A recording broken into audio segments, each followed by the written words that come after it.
एक परमेश्वर के दास हैं, उनका अमेरिका में एक सबसे one of the biggest church है, और उनकी माँ को कैंसर हो गया।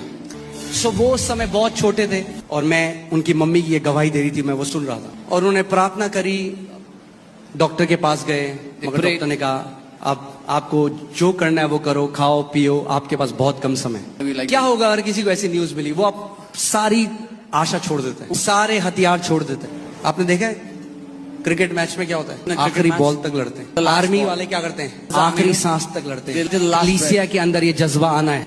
सो डॉक्टर के पास गए, डॉक्टर ने कहा कुछ नहीं हो सकता। और नीति वचन 4:22 में लिखा है कि उसका जो वचन है वो दवाई है हमारे पूरे शरीर के लिए। तो उन्होंने डिसाइड किया मैं अब दिन में 3 बार वचन की खुराक लूंगी, बिना मिस करे।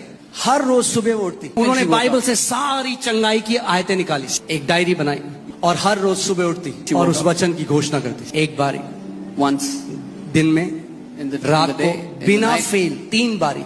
3-4 महीने बाद वो डॉक्टर के पास गई, ब्लड रिपोर्ट हुई, उसमें आया कैंसर और फैल गया है। 3 महीने से वचन बोल रहे हो, गिव अप कर दोगे? उन्होंने कहा नहीं, मैं गिव अप नहीं करूंगी, मेरे बच्चे इतने छोटे हैं, मैं आखिरी सांस तक लड़ूंगी। वो फिर से वचन को बोलती रही, 1 बारी, 2 बारी, 3 बारी, 4 बारी, वो बढ़ाती गई, बोलती गई। जब समय मिले वो परमेश्वर का वचन, परमेश्वर के वचन की घोषणा करती, परमेश्वर का वचन कहती, उसके कोड़े खाने से मैं चंगी हो चुकी हूँ। और जो डॉक्टर ने कहा था 2-3 महीने में उनकी डेथ हो जाएगी, 3 महीने हो गए, वो डॉक्टर 6 महीने हो गए, 9 महीने हो गए, 1 साल हो गया।